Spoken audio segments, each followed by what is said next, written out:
నేను ఆయనకు ఆరోగ్యం బాగాలేనప్పుడు నేను ఇంట్లోనే ఉన్నాను, మంచిగా పోషించిండు. ఆయనకు 2 years బ్యాక్ పక్షవాతం వచ్చి పడిపోయారు. ఆయన ఏజ్ కూడా 36 years.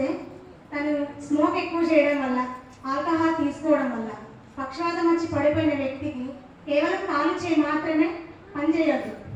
తనకి బ్రెయిన్కి వెళ్ళే వాళ్ళు, అందులో హార్ట్లో బ్లడ్ క్లాట్ అయిందండి, 4 mm సైజ్. కరీంనగర్కి వెళ్ళాను, వాళ్ళు 37% మాత్రమే ఉందన్నారు హార్ట్ బీట్. తర్వాత హైదరాబాద్కి వెళ్ళాను, నిమ్స్కి వెళ్ళాను. 1 year నుంచి తిరుగుతూనే ఉన్నాను. ఎవరు నాకు డబ్బులు ఇవ్వలేదండి. నా కార్ అమ్ముకున్నా నేను, తర్వాత పుస్తలు కూడా అమ్ముకున్నా. ఇదే నా సాక్ష్యం. చాలా డబ్బులైతే ఇబ్బంది పడ్డాను నేను. అన్ని హాస్పిటల్ తిరిగిన, గాంధీకి వెళ్ళిన, లంగ్స్ ప్రాబ్లం ఒక దాని తర్వాత ఒకటి వెంటనే వస్తూనే ఉన్నాయి. ఆఖరికి వరదకి తీసుకెళ్ళానండి. అక్కడికి వెళ్ళేసరికి 20% మాత్రమే హార్ట్ బీట్ అండి. అప్పుడు నాకు ఒక ఫోన్ వచ్చిందండి.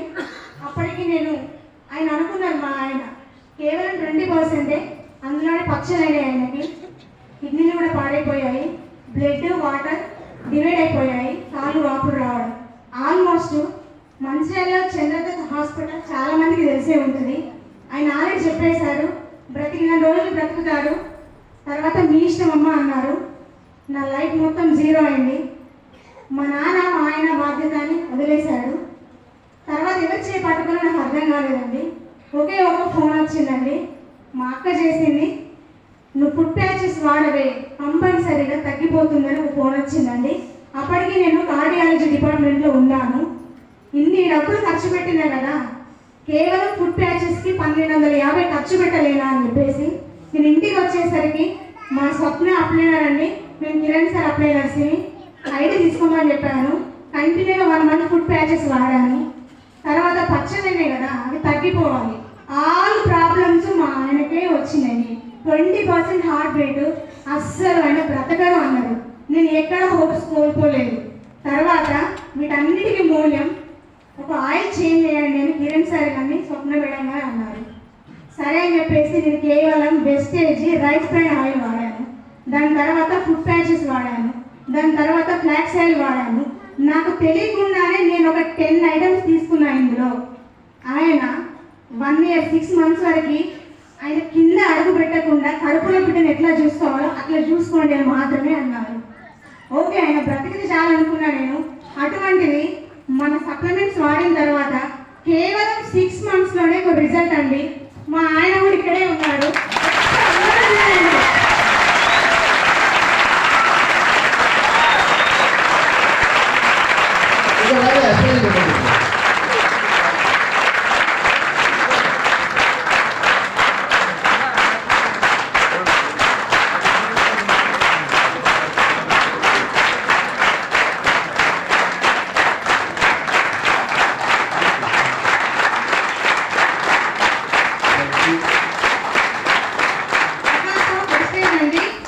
ఏదో పవర్ ఉందండి.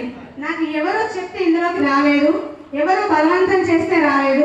ఇది అది వాడమని నన్ను ఎవరు ఫోర్స్ చేయలేదు. నా ఇష్టానుసారంగా మా ఆయన 7 months వాడిన తర్వాత ఓకే యూ కెన్ గో అని నన్ను పంపిస్తున్నారండి ఇందులోకి.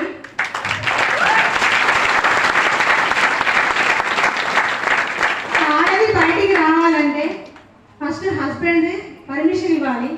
ఈ వెస్టేజ్ ఫస్ట్ ఆయనని మార్చింది. ఫస్ట్ ప్రోడక్ట్ వాడాను.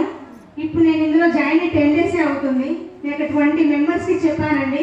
మా ఏరియా మొత్తంలో ఆయన అందరూ చూసి ఆల్మోస్ట్ నేను పని అయిపోయిందా, మా రిలేషన్స్ కూడా వాడు పని అయిపోయింది చనిపోతారు అన్నారు. అప్పుడు ఈ వెస్టేజ్ నాకు చేయందించిందండి. Thank you wastage.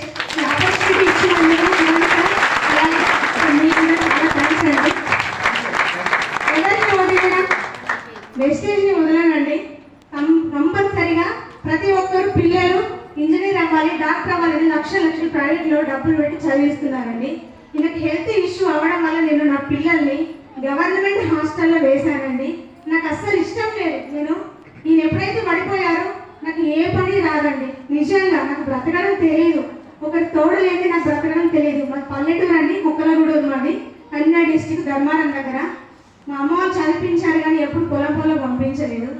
అటువంటిది ఎప్పుడైతే ఈయన పడిపోయారో నేనంటూ ఒక మిషన్ కొనుక్కున్నానండి. నాకు అసలు వర్క్ కూడా రాదు. యూట్యూబ్ని వాడుకున్నానండి. అందులో ఎలా కుట్టాలి అని చూసి ఒక నెలలో నేర్చుకొని నాకంటూ 100 రూపాయలు వచ్చినా చాలా అనుకున్నాను నేను. ఆ 100 నా పిల్లలకి అండి. స్కూల్ స్టార్ట్ అయింది. మా చిన్న బాబాయ్ ఇక్కడే ప్రైవేట్ స్కూల్లో ఉందండి, దగ్గరలోనే. బుక్స్ లేవు, బయట కూర్చోబెడుతున్నారు అన్న ప్రతిసారి ఈయనకు అసలు ఏ మాట వినబడద్దు. కడుపులో బేబీ ఎట్లా ఉంటుందో అక్కడే ఉండాలి. ఈయన కంప్లీట్గా బాడీ మొత్తం ఎల్లో అయిపోయింది. ఆయన చూసుకోవాలి, నేను ఆడపిల్లని చూసుకోవాలి, సపోర్ట్ లేదు. ఆయన 20 సంవత్సరాలు ఎడిటింగ్ చేశారండి. ఈ మంచిర్యాల డిస్టిక్లో నెంబర్ 3 మెంబర్స్లో ఈయన ఒకరు. అయితే ఆయన ఒకరిని ఒక 1000 రూపాయలు అడిగారండి. ఒక 1000 రూపాయలు మాత్రమే అడిగారు. 20 ఏళ్ళు మార్కెట్లో ఉన్నాడు, ఒక్కరు కూడా నమ్మలేదు ఆయనని, ఏ ఒక్కరు నమ్మలేదు. కానీ వెస్టేజ్ నమ్మిందండి. కిరణ్ సార్ చేయండి ఇచ్చారు, స్వప్న మేడం అందించింది. ఇందులో రండి మేడం, బాగుంటుంది. అలాంటి నేను నిజంగా దీన్ని మాత్రం వదలనండి, మీరెవరు కూడా వదలనండి. ఇందులో డబ్బు కోసం ఏదో మన మార్కెట్లోకి వెళ్ళి సబ్బులు సరుకులు అని అమ్ముకోండి అని చెప్పట్లేదండి. ఫస్ట్ వాడండి, తర్వాత రిజల్ట్ ఎలా ఉందో తెలుసుకున్నాకనే మీకు సంపాదించాలనుకుంటే మాత్రమే ఇందులోకి రండి.